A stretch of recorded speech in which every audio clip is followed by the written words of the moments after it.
Okay, so thank you everybody for joining in today for our webinar on telehealth.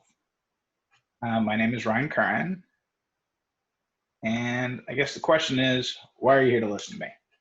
Okay, so I've been a BCBA for quite some time now. I've been working in both clinical and organizational behavior management applications for about 13 years. I've had experience in a wide range of populations, from schools to in homes, group homes, ADTs, clinics, working with a wide range of populations. Recently, I had spent some time in Nicaragua doing telehealth, and so this was all before the pandemic hit.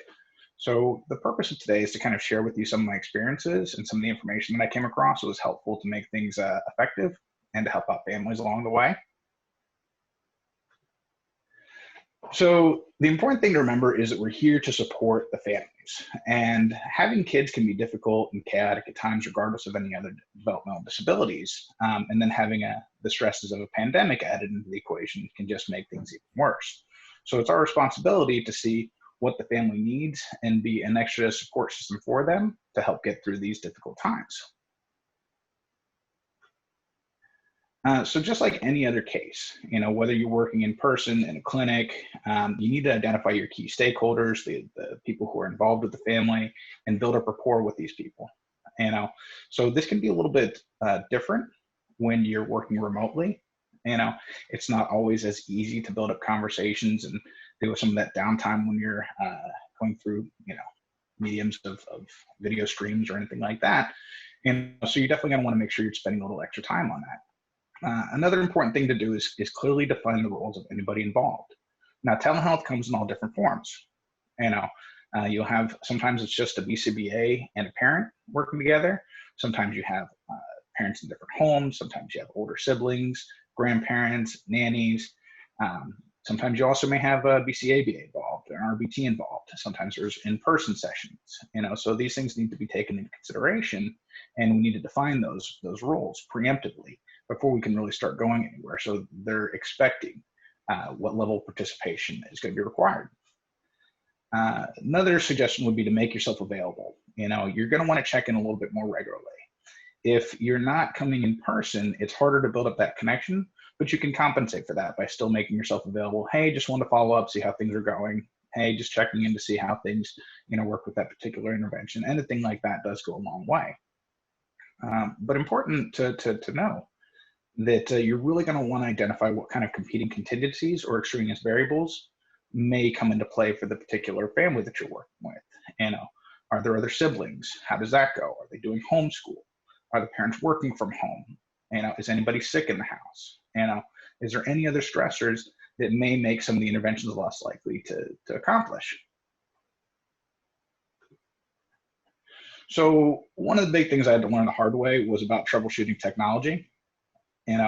I may have initially taken it for granted that things would go smoothly, and I highly recommend you do this from the beginning. You may be well skilled at technology, but your caregivers may not.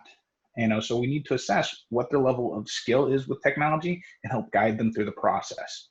I did find eventually that it was helpful to create task analyses on how to use different interfaces. If you're using Zoom or a similar type of program, maybe they haven't used it before, so that's something to take into consideration. Internet speed. That is paramount to the success of any kind of telehealth intervention. So you definitely want to make sure that both your internet speed and the internet speed of the caregivers or the families is going to work well. So you can regularly check to make sure that your computer has its updates done. You're going to want to minimize any bandwidth traffic if you don't have the highest speed internet, when you're having specific sessions or training sessions or anything like that going on. You may want to test around proximity to the internet source. Different houses have different weak spots, if you will. If you're using a Wi-Fi, maybe there's different kind of concrete blocks or metal liners in the walls or something like that that needs to be taken into consideration. So you can test these kind of things out before having a full training planned out that you can't do because the internet. You can use Wi-Fi signal boosters, range extenders. Those can be very helpful. And another good recommendation would be to run an internet speed test. So you can just Google that and there's good ways to do that.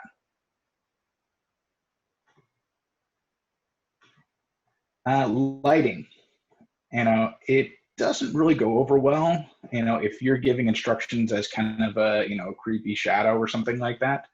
So you want to make sure that you have proper lighting so that they can see you, but you also need to make sure that the family has appropriate lighting. So this really takes away from your ability to see what's going on if the lighting is poor in the environment that you're trying to observe. So a couple things you can do is make sure you have a front-facing light, maybe use some natural type of light sources, any soft directional lights, anything like that can really help make things go a little bit smoother.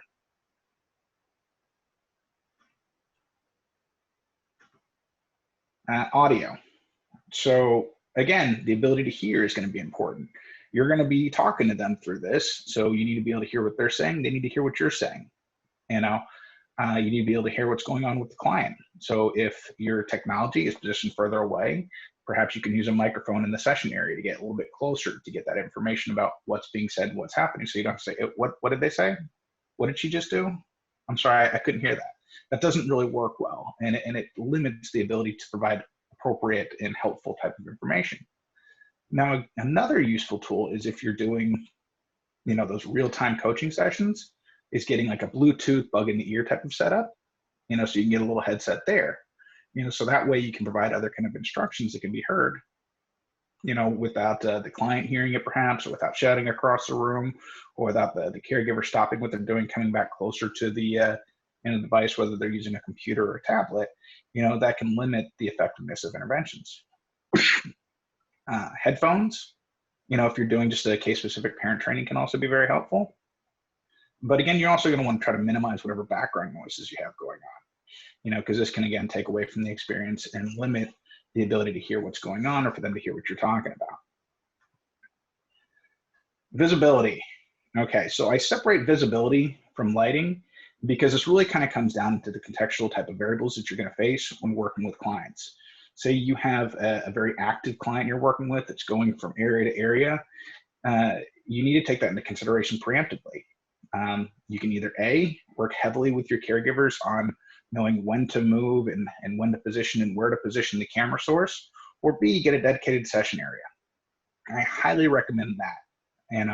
Because it's very challenging to keep moving things around or to get them to understand about where you're viewing things or what you can't see.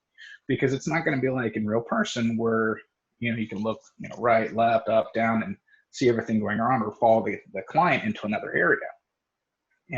So, the positioning of the web camera is definitely going to be important.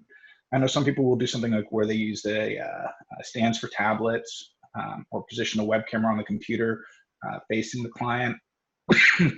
Some people have even used telepresence robots, which are kind of cool. There's some good studies by like Fisher where he used those in schools and everything, and that's really fascinating. But for most people, you're not going to have a telepresence robot because those are pretty expensive. So I can't stress this enough. Our main objective here is to support the caregivers. Any extra stress that we're adding to the equation is going to make it less likely that they're able to participate and follow through with this. So we want to be somebody who's there to help ease that frustration. So first and foremost, we need to adjust our expectations from in-person sessions, especially if we're going from, say, clinic-based services to now an in-home type of telehealth model. This may be a little unique. There's likely to be different goals and different things that we need to work on. And we need to adjust that to try to build up the participation. Now, this is probably something that's commonplace to most analysts out there, but really want to focus on actionable feedback. We need to be patient, be specific with what we want. Rather than saying don't do this, don't do that. Well, what do you want to see? Space out your prompts 3 to 5 seconds rather than stop prompting so fast. We need to withhold any other judgment too. Because again, caregivers are dealing with a lot of stuff right now, and we need to make sure that we're there to support them in the right direction. Definitely promote caregiver personal time. If they have ever had ABA services before and are switching to telehealth services, this is going to be different because they may have been used to the bulk of things being done by other professionals and then being involved in other capacities. But telehealth services largely require involvement of caregivers. Create realistic schedules.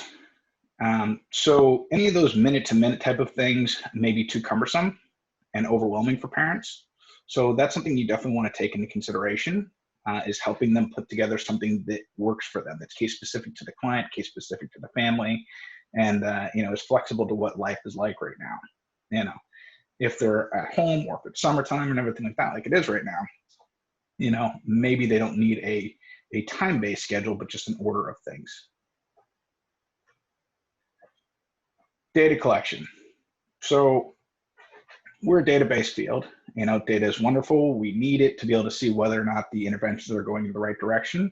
But I would highly recommend avoiding putting extra stress on the caregivers by asking them to take data. If you have other people that are involved, like a BCABA or an RBT that's going to be in the session, you can have them take data. You can take data from observations while you're within the telehealth, or you can also do something that I found very helpful is estimated ranges. So in the past, I've done this, for a daily type of rate. I've done this for weekly rates, where I've said, okay, did say physical aggression occur 0 times today, 1 to 4 times, 5 to 8, whatever, and you see how that goes. And then you get a tiered type of level. And then I can graph those tiers so we can still see how changes are going across time without overloading the caregivers with extra work. So before you really get into the caregiver training, you really need to see what their level of understanding is in ABA and what the previous experience is with behavior analysis services has been. So this will help guide the focus of your training, because again, you're going to want to, separate, some of that type of, real-time coaching from that, conceptual type of teaching. So again, before you really get going too heavily into the caregiver training, you're going to want to set clear expectations. Some caregivers may be aware of the level of participation that's going to be required for success. Some may not, but it's best to go ahead and set those clear expectations from the beginning. Determine what the session link's going to be, the training links. Talk about goals. Especially if you're going from one model of service to another, re-review those goals because they may have changed. Especially in the context of going from, say, a clinic to now in-home, there may not be the same priorities based on what's going on with that family. And again, make sure that we're focused on the long-term growth of the client. So as I mentioned, you really want to separate the conceptual training from the real-time coaching, because this can get overwhelming as we're trying to do a in-depth behavior analytic type of conversation with the caregiver while trying to coach them on the key variables or the specific variables that are pertinent to that client. So you want to make sure that you're dedicating some time to, what we call like pre-teaching, focusing on terminology, what general procedures look like, what environmental arrangements are like, and what would be pertinent, to making learning conducive. What satiation is, deprivation, and how that applies to, reinforcement. What reinforcement is, how to deliver reinforcers. These are all things that we're talking about, building up that foundational knowledge base before really getting to the case-specific nitty-gritty, how it applies to the specific client you're working with. And again, be prepared to address any of those potential complications that the caregiver may face. As we mentioned before, they may have other siblings in the house. There may be, a sick caregiver that's also living in there. They may be overloaded with a whole bunch of extra work that they're now doing from home. So look to see what can we do to help guide things along to make it successful for that family. Now, when you're coaching with real-time feedback, again, like we said before, make sure it's that actionable, specific type of feedback, but it's very helpful to do that, the bug in the ear, again, so that you can give real-time information that doesn't disrupt the learning or anything like that, and is focused on what needs to be done in that specific time frame. So this is another commonality, between in-person services and telehealth, but we need to shape our caregiver skill sets. So since we've identified now what their current understanding is, what their current skill set is, we need to build up, the foundations and make sure that we're helping them in a way that's not overwhelming. So they may have goals of, say, being able to completely, clean up their room or follow a schedule or play full games with their siblings.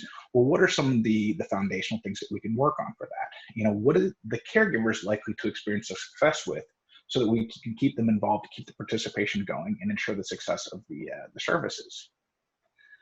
Behavior skills training online, to me, is a little bit different than when we're doing it in person.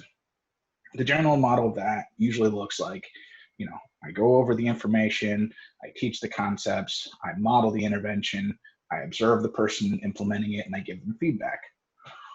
Well, when you're doing telehealth, modeling is very tricky.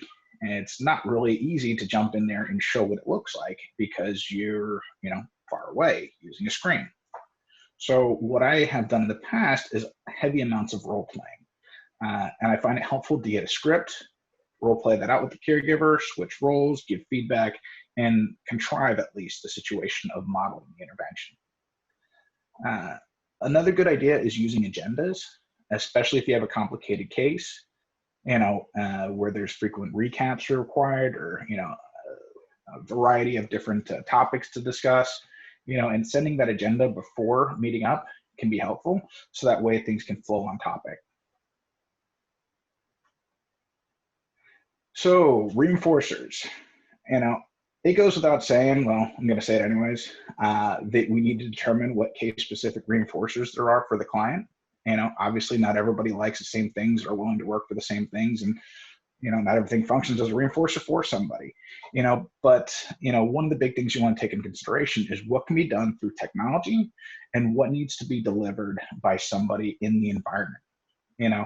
So if you have somebody that's interested in different technology-based things like videos or online games or face apps, that can be something very helpful to use. Just a little tip for you, crazygames.com is a good resource for some online games that are free. And Snap Camera is something where you can use those face-changing apps and stuff like that. That can be silly depending on some of the clients you're working with. But overall, it's important to remember to keep our enthusiasm up and match that excitement for the appropriate responses, because you want to kind of get dramatic with that if that's something that is reinforcing to your client. Their supports. So their supports are often very helpful, and I think you'd be hard pressed to find an analyst that disagreed with that. But putting them together is not something I've found caregivers to be very fluent in. So in the past, I've made a mistake of designing one and sending it in, and the caregiver struggled tremendously with being able to put it together. So in the future, what I started to do is, put them together and ship them in. If you have an RBT or BCABA that's going in person, or if you're going over once a month, because there's a lot of models of telehealth that have that once a month, like mandatory visit, then you can just bring it over. But again, remember that the caregivers are going to be largely using these independently. So you're going to want to keep it simple, make sure it's case specific, and make sure you collaborate with them when you're designing it so that it actually fits something that is going to be useful for them. So one of the big things you want to think about is, can we replicate an in-person session? Now, you can replicate different variables of it, but things are going to be a little bit different. The big thing to think about is, if we are going in and having a big old chaotic session occur and, a big mess after they're done, they may not be too eager to continue on with this type of service. So the more structured an environment can be, the more structured a session can be, the less aversive it's likely to be for a caregiver, and the more willing they are to continue along this path. Another tip would be to minimize any kind of distractions for the client, that you're not using in the session. So if you use like a dedicated session area and you collaborate with your caregivers on what you're working with, and you have specific things moved into that area, it can help move things along smoothly and create less disruption. So having a plan of activities in place prior to starting those direct kind of coaching real-time sessions there can be very helpful. And you're going to want to plan out how to run the breaks, because just as the same as doing telehealth and in person, your clients are going to likely need a break, but you're going to need to figure out how you're going to do the return, who's going to be involved in that. Depending on the type of case you have, you may need somebody to do the redirection, the transition statements, and everything like that. So again, it's very important to determine your client's interest and skill with technologies, because this can dictate how you're running activities. Are you able to work on some of those conceptual type of topics online, or do we need to be coaching the caregiver on how to do it? So for example, like if you're running discrete trials, if the client has zero interest or understanding of utilizing technology, you may be hard pressed to do a discrete trial online. You may need to have that developed and have the caregiver doing some of that type of stuff, which is going to require more conceptual teaching and more planning on the forefront. If they are, skilled or interested in technology, there's different things like boom cards that you can do. You can also get creative, with other things to try to match things up. So like scavenger hunts for like, receptive identification type of activities. I've known some people that have done like digital escape rooms, for like group social skills. They got from like mamateaches.com as a resource that they use. But what about activities that you may be hard pressed to find, the time for, or something adequate to actually match up for a live type of session? Well, there's two different types of telehealth sessions, generally speaking. Synchronous, meaning occurring at the same time, which is the bulk of what we've talked about here, but there's also asynchronous, meaning it occurs at different times. So this is like when you have a video, if you have a secure spot to exchange it, for them to dump it into. This can be very helpful if you're trying to capture daily living skills, self-care skills, anything that would be hard to capture in that specific window of opportunity that you have scheduled for a session.